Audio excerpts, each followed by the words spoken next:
Listen, some of these unexplained mysteries may never get solved. And I take it a step further than that. I don't think they want to solve some of them. Think about that while we get into this video.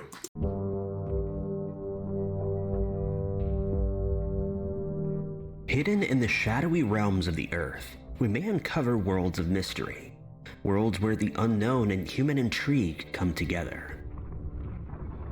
Number 10. Hidden within the stretch of the Tinara Desert of Niger, there lies an embedded petroglyph etched into the sandstone canvas.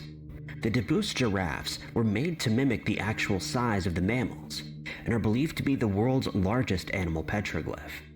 They allude to a bygone era connecting to the history of the Sahara region. It's believed that the rock art was completed around 7,000 years ago during the New Stone Age on the western side of the Air Mountains, 70 miles north of Agadez. It was during this period that the area was transformed into a savanna that teemed with wildlife. These monumental carvings serve as a witness to a very different landscape. The glyph features two giraffes, one of which commands attention, towering at just over 18 feet tall. Both creations distinctively showcase each feature of a giraffe, from its spots to the horns and even its eyelashes. This ancient depiction was made using methods of smoothing, engraving, and scraping. Adding to the mystery and intrigue of the Deo Giraffes are the lines that swirl from their mouths. These lines culminate into a human figure, which has been interpreted as a symbol of communication, perhaps even a mystical connection between the people that lived there and the wildlife. Or they reveal an attempt to domesticate these creatures. These two animals don't stand alone here either, and are accompanied by another 828 images, 704 of which portray animals like cattle, lions, antelope, gazelle, and more. Only 61 of the 828 are human figures. We know what the Deo Giraffes are, where they can be found, and how they were made. So what exactly is the mystery here, aside from the connection of human figures? Well, despite their cultural and historical significance and the amount of research that has gone into the petroglyphs, the identity of their artists remain unknown. These markings are attributed to the reminiscence of shepherds or herders that lived in the area 6,000 to 8,000 years ago. This era coincides with the African Humid period, but no one knows just which society these ancient artists belong to. It's often the case in rock art that the artists responsible for them become lost to time. We have almost no archaeological evidence to allude to certain populations in particular occupied sites. However, a 2001 discovery called Gobero may offer insight into the life that occupied the area during the time that the Deo carvings were made. Gobero also resides in a portion of the Tinara Desert, southeast of the Air Mountains. Here, archaeologists discovered one of the earliest recorded cemeteries. The findings here alluded to a society that was tall in stature, approaching a height of 2 meters. Some of the burials held jewelry, some of which had been made from the tusks of hippo. This cultural group had an economy based on fishing, which included the Nile perch, catfish, and soft-shell turtles. They also hunted bovines, hippos, and small carnivores. It was also found that the harsh arid interval began 6,200 to 5,200 years ago, which forced the inhabitants to relocate. While it cannot be certain if the society that occupied the Gobero area is the one responsible for the petroglyphs, their eventual existence does cover a picture of the environment, social aspects, and material cultures of that time when the carvings were made. In 1999, a molding process took place. The first case was made of aluminum, which now stands at the Agadez airport. The Deo Giraffes are now being subjected to deterioration due to trampling and graffiti. It's since been declared one of the top 100 most endangered sites. The area is still subject to ongoing research as historians and archaeologists attempt to unravel the mystery of the significance of the human figures, as well as the identity of the creators.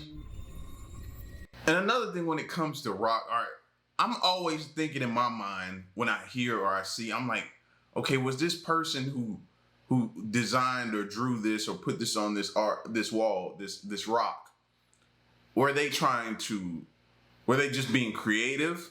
Like we all have vivid imaginations. So why wouldn't they have a vivid imagination back then and just create things that had nothing to do with what was going on? It was just them expressing their creativity. Or were they drawing and depicting what they saw, what they were around? Because that goes to some of the rock art or wall art that we've seen that look like aliens and stuff like that. So I'm always like at war with myself when trying to figure out what they were trying to depict. That's why I asked the question in the beginning, like, do they want us to find out? Because if they do figure this stuff out, then what is that going to mean for some of the wall art or rock art that has aliens on it? Number 9. The Kensington Runestone is a stone slab measuring 76 centimeters tall, 41 wide, and 15 thick, that was found in the 19th century in Minnesota. It's become the most controversial find in history. Only 2 facts about the slab have gone uncontested. The first is that it was founded by a Swedish immigrant, Olof Oman, who came to Douglas County in 1879. While clearing some land on his farm in Kensington, he discovered the symbol-filled stone. The second undisputed fact is that the markings were Scandinavian runes. The widely accepted translations of the runes read as follows: "We are 8 Goths and 22 Norwegians on an exploration journey from Vinland through the west. We'd camped by a lake with 2 skerries on a day's journey north from this stone." They then go into detail that they discovered 10 of their men stained with vital fluids when they returned home. It was dated as the year 1362. If the inscription here is to be believed, then this places the Norse seafarers on the North American continent a whole 130 years before Columbus arrived at the West Indies. If the inscription's true, it brings about a story that has otherwise been unknown. This would mean that the writers had to make a 2,500-mile journey to Kensington, all the way from Newfoundland. It's for these reasons that the Kensington Stone has remained a subject of debate and mystery. The story that the slab told grabbed the imaginations of enthusiasts around the world. Debates over its authenticity began almost immediately when it was brought to the attention of the public. Experts on both sides of authentic versus hoax presented their findings and arguments through newspapers and books. Academics also examined everything about the slab regarding geology, weathering, lettering on the runestone, and even the detailed background of the man who found it. But controversy over the find still persists today. Arguing for the side of real is that there's some exceptional evidence that points to the fact that the Vikings had made their way to North America. An old Viking settlement was discovered at the Newfoundland site of Lanceau Meadows. The settlements date back to 1000 AD, but could they have headed another 2,500 miles east to Kensington? Experts on this side say that it's very likely. Possible Viking campsites held some tools that appear to be Norse-made, and they've been found along a 750-mile stretch between Saskatchewan, Canada and Minnesota. Supporting the theory that it isn't a hoax is the fact that there's a severe lack of proof indicating that the piece was forged. The finder, Olaf, was reported to be uneducated and is believed to not have the geological skills to carve each symbol so accurately and so intricately. Olaf also never asked for money. He never tried to sell the slab, nor did he attempt to court fame.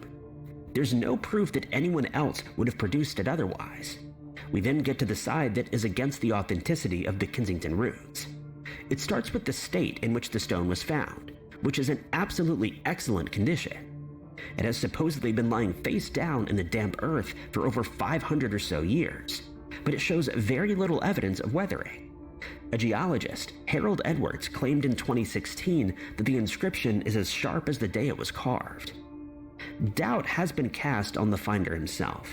Many have questioned the man's sincerity. They point to the fact that the Norse-American runestone just happened to be discovered by a Swedish-American man. They also found that Olaf has a book of runes. While many believe that the mystery of the stone has been solved, stating that it's not a Viking stone, this remains an unsatisfactory answer. If it is a hoax, then who made it, and for what reason? Number 8. Just like the ancient mysterious megaliths, the unexplained versions of Stonehenge, and the circular sophisticated spheres found sporadically, the dotted nurages, Domus de Hanas also litter the Earth's expanse in the vicinity of Sardinia. Numerous strange archaeological finds have been dubbed fairy houses. They're said to be tombs that were dug into the rock over 5,000 years ago, built by the people who lived there between 3400 and 2700 BC using stone picks. Around 3,500 of them have been found scattered around Sardinia. These finds are little known and don't draw quite as much attention as the Colosseum or the Leaning Tower of Pisa, but they do hold intrigue among historians and archaeologists, who remain baffled by their existence. These stone creations look like ancient housing constructs for ancient civilizations, but the small size makes them seem less likely to cater to humans, hence the legends of the fairies. These small constructs were also built and decorated to mimic the houses of people. Adding to the mystery of these supposed prehistoric tombs are the tunnels that connect them through an underground network. The designs in the tunnel system resemble spirals and bullhorns, which are a symbol of rebirth. At some of these sites, the Mother Goddess statues have been found, which cements the theme of rebirth and cyclical nature. It's thought that the construct of the House of Fairies is to signify the afterlife. Many visitors to these sites have often attempted to climb into the tiny holes, but found it much too difficult. While it's widely accepted that the houses are actually dug-out tombs, there is still mystery surrounding them. Some of the many houses around Sardinia take on less of a tomb-like appearance. A few have entrances situated on the very bottom of deformed rocks, an entranceway that's partially embedded in the grass. There are legends of fairies or witches that coexisted with the people of Sardinia during the ancient times, but that's only lore and tales. One question surrounding the existence of these houses is why they were built upon or in close vicinity to magnetic fields. Some modern-day Sardinia residents will instruct visitors to lie near one of these houses for at least 10 minutes. This usually brings the visitors a sense of regeneration and relaxation. It's as though a mystical energy surrounds the House of Fairies. One visitor to the area of Mamoida claimed to have felt a spectral atmosphere. It's noted that Sardinia is a place of ancient worship for many civilizations. The area is littered with many aspects of worship and symbols linked to the cult of the Mother Goddess. Sardinia remains a place rooted in myth, legend, lore, and intriguing mystery. That's interesting though, because I don't know, it didn't give off like tomb vibes to me, more so home. Definitely home it gave to me. Like, okay, if you built the tomb, why wouldn't you, as a tomb, once you got whatever inside of it, why didn't you like close it off? That was one of my questions. But the whole rejuvenation, I don't feel like you would get that from laying next to a tomb though. Something spiritual, yes. Home, yes. Like anything else, tomb, I don't see how though. 7. Tucked away in the Takaichi district of Japan is a village called Asuka. It's an ancient land that holds much historical interest. Its origins are believed to date back to the Old Mound period. This period was characterized by peculiar-looking burial sites that took on a key-shaped mound surrounded by moats. But another unique feature that protrudes from the earth in Asuka is the rock ship. It's known as the rock ship of Masuda. This feature is one among numerous other peculiar carved granite stones that litter the region. This rock ship, though, was found to be the largest of its kind. It stands close to the top of a hill in the village, measuring a length of 36 feet and a width of 26 feet, and a height of 15 feet, weighing somewhere in the vicinity of 800 tons. This immense rock has had its top flattened at a 45-degree angle, and there are 2 1-meter square holes that have been carved into it. It also adorns a ridgeline parallel to both windows. At its base, lattice-shaped indentations decorated. It's believed to be part of the process that the builders used to flatten its sides, but the rock ship still holds a head-scratching mystery. What exactly is it? While it's referred to as the rock ship, no one is quite certain why it was built, how it was built, given the fact that granite is famous for being difficult to carve, and what its intended purpose would be. It isn't even known if this construct is completed or not. It's thought that its name may have stemmed from a resemblance to a canoe, or perhaps its proximity to a nearby body of water called Lake Masuda. Since its discovery, this sculpture has fascinated scientists and experts who have deemed it a technical wonder. Despite the mystery surrounding this object, many have conjured up theories about what it may be, given the fact that there are so many Buddhist temples around the area. One idea is that the ship was made for religious or ceremonial purposes, but the form and style of the creation don't resemble any other known Buddhist buildings. Another theory suggests that it's a stone of commemoration for the nearby lake, which has since been drained. There exists little to no evidence that this is the case either. The most popular hypothesis is that this stone was an astronomical observation point. They point out that its 45-degree slope aligns with the Japanese lunar calendar. This calendar was important during the early agricultural period. But other leading experts have contested this idea. Another prevailing theory, though, is the megalith marks a burial site for someone of royal descent, with only the entranceway being completed. But this suggestion still doesn't explain some of the strange features that garnish the sculpture. Without any solid evidence pointing to a plausible explanation for the rock ship's existence, the mysteries surrounding it have been set in stone. And then the thing about it is, it could signal that something's up under it. Now the question is, do we disrupt that monumental historical stone and try to see if it's over top of something, or do we just go with the theories that we have now of what it could be? Like, that's the part of this stuff in history, man, that you don't want to disturb it, you don't want to ruin it, you don't want to damage it, destroy it, or nothing like that. And you see it, you analyze it, you go over it, and you try to figure out what it is, and they have all kind of theories and stuff. But what about what could be up under it? I often think about that. Number 6. Littering the expanse of Mozambique are hundreds of mountains that protrude in a daunting fashion from the earth. But none of them have been quite as isolated as Mount Liko, which finds itself rising amidst tea and eucalyptus plantations. The area is missing paved roads and hotels.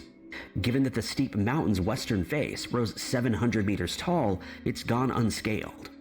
Climbing was deemed impossible for the locals, and some pretty heavy-duty equipment would be needed to reach the top. Surely by now, though, we found everything there is to find on Earth. There are thousands upon thousands of insect species, various forms of bird life, and every mountain and forest has already been discovered. This is what Dr. Julian Bayliss, an ecologist and That's not true. Everything has not been discovered. Why do they make those type of statements? We're still finding different forests and location and hidden locations and stuff like that. What are they talking about? Like, that kills me, man. No. Conservation scientist believed until 2012, when he was looking at some satellite imagery and came across something quite peculiar and incredibly intriguing for the scientific field. The ecologist had actually been looking at an area around Mount Mabu when he discovered something strange atop Mount Liko. It was an undisturbed and uninhabited forest. The trees adorning the flattened peak were soon dubbed the most isolated forest ever to be found in Africa. It took 6 years for Dr. Bayliss to gather enough funding to put a team together, but in 2018 he had done it. Together with the help of 2 climbers, Jules Lines and Mike Robertson, along with another 28 members, climbed the 100-meter rock cliff and made it into the isolated patch. The team of experts did not expect to find what they did upon trudging through the untouched area. Bayliss had happened upon a new unidentified species of butterfly, which he intended to name after Mount Liko. They also discovered an unknown species of amphibian, a freshwater crab, and many other never-before-seen mammals and reptiles, including a type of dwarf chameleon. After being disturbed by vibrations in the ground, the scientists discovered a snake-like creature known as a Sicilian, found to be 24 centimeters long. The expedition's small mammal expert, Professor Ara Monagem, also found a delectable soft-furred mouse. Most of the unidentified creatures have yet to be classified. Mysteriously, they also discovered a species of frog, which prefers to reside in drier regions. Questions abound about how it got up there and why. But these discoveries are not the most concerning or mysterious aspect of the journey. The team had also happened upon man-made upturned pots near a water source atop the mountain. This indicated that at some point, they'd somehow made their way up there, but the explorers didn't find any other clues of human inhabitants, human disturbance, or human interference. It's thought that these upturned pots are a spiritual offering from a medicine man. The offering would allow the water to keep flowing down to the settlements below, but no one could imagine how this medicine man even reached the top of Mount Lico. The team had to make use of very special climbing equipment to make it possible to scale the walls. Without the proper tools and equipment, it would have been impossible to climb it. Initially, these pots were mistaken for round rocks, but upon closer inspection, the explorers realized just how important this forest would become. They managed to find a broken piece of it in a stream bed that they could later analyze and determine its age, material, and any possible links it may have to the surrounding region, or a particularly ancient group. For now, though, the upturned pots will remain a mystery, and so will whatever other secrets this secluded forest may hold. Number 5. Did humans and dinosaurs coexist? This is the question that's been troubling the minds of many since a strange discovery was made. Yes, I've always questioned this right here, bro. Me. I've always wanted to know, did we coexist? And if so, bro, how? How? And what was it like? Mainstream paleontologists and expert geologists placed the dinosaur occupation timeline around 220 million and 65 million years ago. This was the time of the Mesozoic era, but humans didn't appear on Earth until 200,000 years ago in the Middle Stone Age, according to science. That being said, there have been sporadic claims here and there of purported evidence that humans and dinosaurs weren't so distinct from each other and may have coexisted at some point. This idea grew from stories that stemmed from 1950, when it was stated that a collection of peculiar ancient figurines was discovered. Stories with the figurines at their center began to emerge in America and Mexican press. The legend goes that a German shopkeeper, Waldemar Julsred, was living in Guanajuato, Mexico when he made a purchase from some local excavators from Acambaro. The purchase was of 33,000 clay sculptures that were made by an unknown civilization. But what exactly are these figurines? Well, they were the representations of dinosaurs, but they weren't just dinosaurs. They were ancient giant lizards being ridden by humans as well as other coexistent features. The 33,000 sculptures showcased examples of humans and the dinosaurs living together. While many archaeologists deem this as a fake, observers beyond the scientific community were intrigued. And so grew the questions, asking if humans and dinosaurs lived together at some point, and if they'd gone extinct much later than 65 million years ago. Arguments soon arose against the idea that these figurines were a hoax. Many, including experts, argued that the sheer number of clay depictions made the possibility of faking them very small, unless, of course, an entire village was involved in their creation. Adding credence to the idea that they're real is that if the aim was to trick buyers into purchasing fakes, perhaps the forgers would have made the artifacts resemble known types. The area in which the sculptures were found was in a remote town in Mexico, where inhabitants would not likely know of the exact anatomical construct of dinosaurs. But no dinosaur fossils have been found in the Acambaro region either, and no other ancient Mexican cultures recorded the existence of dinosaurs. The debate about the Acambaro dinosaurs reignited when the museum's Applied Science Center for Archaeology tried to date some of the sculptures. Thermoluminescence placed their existence somewhere around 2500 BC, but in 1978, it was proclaimed that the museum's Applied Science Center of Archaeology was actually unable to read the artifact's true dating through this method. Instead, the date was determined through artificial data, using their chemoluminescence. Chemoluminescence is a different type of phenomenon that cannot be used to date an object. Because of this, doubt was cast on the accuracy of the initial dates that were produced. Claims have also been made that these figurines were left behind by time-traveling aliens who would bring knowledge to Central American civilizations. Some believe that humans and dinosaurs coexisted and make use of a biblical interpretation to fit in with this idea. While this is a fascinating theory, these figures have more or less been proven as being fake. Their surfaces displayed no signs of aging. There was no dirt packed into the crevices or curves, and overall they looked like they could have been crafted just a handful of years ago.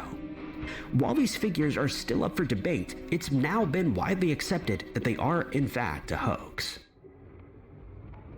Number 4. Throughout history, we have seen various bank heists and robbery attempts. Most of the time, the perpetrators are apprehended not long after, with the rare occasion of the identified robber making off with his fortune and going into hiding. There exist a few major bank robberies and heists that have gone unsolved. One such case refers to the Magic Vault Heist, as it's more commonly known. This story tells of the robbery that took place at the First National Bank of Chicago in Illinois. It was October of 1977, a Friday evening when the chief teller had stood in a cage after having counted the money. The cage came after a series of locked and guarded doors of the vault area, situated just 2 floors beneath ground level. The bundles of cash rested on a cart, T12, stacking up $4 million. The teller wheeled the cart off through a heavy door. $4 million back then? Oh, you was almost billionaire rich back then, bro. With $4 million at that time? And into the main vault, and promptly locked up for the long Columbus Day weekend ahead. At the end of the working day, the following week after the bank had opened again, the teller recounted that same pile of money. But this time he counted just $3 million. A whole $1 million had disappeared over the course of the weekend. That $1 million disappeared in the form of $50 and $100 bills, taken straight from the subterranean vaults. Auditors soon began combing the records, checking, double-checking, and triple-checking to determine if a bookkeeper had made a mistake, or if the computer missed a digit. But this was not the case. The FBI and bank officials concluded that it must have been an inside job, given the amount of security protocols in place. First, the robber would need to know how to squeeze past several sets of guards, who log everything coming in and going out of the vault area, as do the entrance TV monitors. He would then also need to have one of the cart's 4 keys, which only a few bank officials had access to. This included the chief teller himself, his supervisor, and a few of the bank officers. This thief would also have to leave the bank unnoticed with a haul of 20 pounds, which evidently makes him a familiar face in the bank. The FBI also suggests the perpetrator purposefully looted an even amount of $1 million, knowing that the bank officers would waste time attributing the gaping cavity among the bundles on the cart to an accounting error. The following week, it appeared that investigators had a break in the case. They'd administered lie detector tests to all the bank employees, including the chief. I was about to say that when you know that type of information, that sounds like an inside job to me. How do you know that if $1 million goes, you want to kind of stay low, because then they'll think it's a clerical error and they'll spend a lot of time trying to figure out that they misplaced a decimal point. Teller and the 100 other bank workers. It was then theorized that someone who had access to the vaults had walked off with the bundles of cash and turned it over to a confidant who then flew it out of the country. Officers revealed that they had some suspects, one of which had been fired from his banking position. This employee was a DuPage County man named Henry J Zack. He held the position of a clerk in the money storage area which the cash was stolen from. He had failed a lie detector test, but as we know today, lie detector tests can be erroneous. Despite having no proof, Zack was fired, but no charges were ever filed because they didn't have the money to prove the claim. There was also no indication that this bank official had even entered this particular vault that weekend. The thief had gone unseen, unnoticed, and unapprehended, which is why it was declared the magical vault heist, an enduring mystery to this day. Number 3. In 1957, an exciting, intriguing, and important discovery for the archaeological world was made. From this, we find the story of the Lenberg Heads that emerged. It was that year that the first fragments of the discovery were found, and not by archaeologists. Instead, the artifacts were found by a boy who was playing in a nearby field on his father's arm, which lies just short of Lenberg in the eastern Transvaal of South Africa. Between 1962 and 1966, the boy, who continuously visited the Sterkspruit Valley, would uncover more and more pieces. At the time, of course, he was unaware of the amazing discoveries he was making. The boy grew into an adult and became known as Ludwig von Bezing, as he entered the University of Cape Town, where he would study medicine. There, he also joined the Archaeological Club. He took his fragments there, and they piqued the interest of the archaeologist at the university. An excavation was later carried out of the site where the shards were found, and out emerged the Lenberg Heads, terracotta sculptures that had been hollowed out as though their intentions were to be worn. The fragments that Ludwig had found were also reconstructed, making another head, totaling them at 7. 2 of them were big enough to fit over the head of a child, while the other 5 were at least half the size. Each head was hollowed out and inverted into a U shape. While there are some differences among all 7, there are many more similarities that allow for the justification of their group categorization. The 2 heads, though, that were found during the excavation are the set that is mostly referred to as the Lenberg Heads. They were found to date back to around 500 AD. It's believed and accepted that the rest of the group had also emerged at this time. These artifacts, at this point in time, serve as one of the earliest examples of the Iron Age south of the equator. They're also an indicator of the earliest known form of African sculptural art. It's guessed that they were created by early farmers. Their decorative aspects may be representations of hair, scars, and dental reconstruction. The heads were initially painted white and black, some of which are thought to have been mounted on poles. The artists behind these creations have been credited as the Bantu herders, who may have populated South Africa at the time. Similar ceramics were also found in the Gustav Klingbeil Nature Reserve, which is believed to be connected to the pottery found at the site where the heads had come from. Some believe that they represent spiritual forces and play a key role in initiation ceremonies, but this is considered mere speculation, and their true purpose remains an enduring mystery that is yet to be uncovered. Number 2. The USS Wildcat was a 48-ton, 2-masted schooner. It was built to function as a shallow draft Chesapeake Bay schooner before being transported by the Navy station in Baltimore in 1822. It then became part of a 9-vessel Mosquito fleet that was organized by David Porter by order of the Congress. It was established in the United States Naval Fleet as well as the West Indies Squadron. It was here that the vessel became repurposed to tackle the increase in piracy. This increase came in the 1820s, following the Napoleonic Wars. This period saw a surge in rebellion from Spain's American colonies. The vessel made its way to the Caribbean, where it would subdue the occurrence of raids carried out on merchant ships, and was armed with 3 weapons and a crew of 31. Piracy became a persistent issue, so Wildcat was deployed to bring order and protect the United States' interest in the Gulf of Mexico and the Caribbean. In February of 1823, the Wildcat departed Norfolk, commencing its 18-month-long patrol on the waters between Cuba and Puerto Rico. It later returned to Norfolk to replenish both supplies and crew members who've been decimated by yellow fever. At this point, the fleet that the Wildcat belonged to was stationed at Thompson's Island, which is known as Key West today. Then, under the command of Lieutenant James E. Laguerre, the vessel would be guided through its bi-weekly duties to and from Cuba, temporarily under the command of Midshipman L.M. Booth in the summer of the following year. On the 25th of August in 1824, the U.S. Navy schooner was heading for Havana in Cuba, but this would be its last voyage. On this journey, the Wildcat was subjected to strong winds and steered into violent gales, where it would become lost. It failed to make port, and on the 24th of November of that year, an article revealed that there was no doubt that the ship was lost. It was guessed that the vessel ran ashore close to Carrisford Reef. The arm chest belonging to the Wildcat was found in the area, but the crew and the remainder of the vessel were not. Later, it became one of the many vessels associated with the Bermuda Triangle, given the documentation of strong winds and the fact that the ship had never been discovered. To this day, the disappearance of the Wildcat and many other ships and aircraft remain enduring mysteries associated with the infamous and mysterious Bermuda Triangle. Number 1. Is this old stone a 120 million year old map? This is yet another argument among experts and an intrigued community when it comes to the Dashka stone. It was discovered by archaeologists from the Bashkir State University, who were studying a site in the Ural Mountains of Russia back in 1999. They'd immediately been struck by the immense size of this smoothly cut stone slab. It measured 58 inches tall, 42 inches wide, and 6 inches thick, weighing around 1 ton. According to the researchers, it also appears to be some sort of topographical map of Bashkiria. That's what I was thinking. It's sitting here looking like you're looking at a ton of like hills, valleys, mountains, different things like that, different plains. That's what I'm looking at it seeing.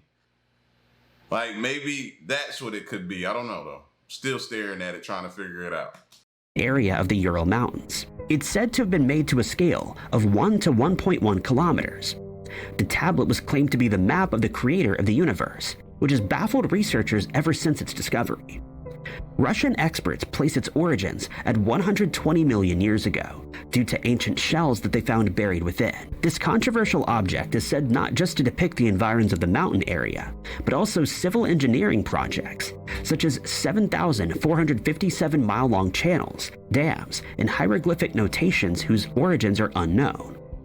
The perspective and sheer accuracy of this purported map may suggest that it was created from an aerial observation point. Adding to the already intriguing mystery of the Bashka Stone is the fact that the writing inscribed on it hasn't been entirely deciphered, but it's thought that this is an ancient form of Chinese writing. Adding even further mystery is the fact that this stone was not a natural formation. Instead, it was artificially made using 3 layers.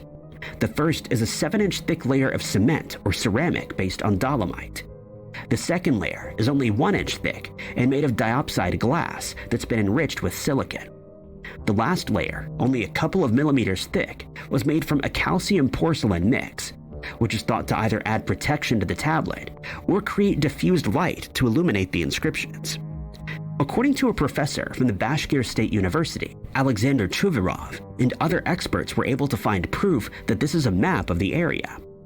He pointed out that they identified Ufa Height on this alleged ancient map, while Ufa Canyon became their center of proof. The displacement of the canyon occurred due to tectonic slabs moving from the east. A group of Chinese and Russian specialists from various fields of practice, such as geology, chemistry, mathematics, physics, cartography, and ancient Chinese language, managed to figure out that the slab contains rivers, including the Belia, Sutolka, and Ufimka. They also pointed to how the Urshak River runs over the former canyon, as it does on the purported map. The stone points to a Ural society, according to historians, which they believe was more advanced than suspected. This controversial slab has had many aspects of its existence disputed, from what it depicts to the estimated year it originated. While it is mostly disputed that this is in fact the creator's map, this still doesn't answer the question of how it was created from this particular point of observation. The Dashka Stone defies all conventional historical understanding, captivating the minds of many. It's remained an enduring mystery ever since its discovery, and we're no closer to figuring out how it was made or why.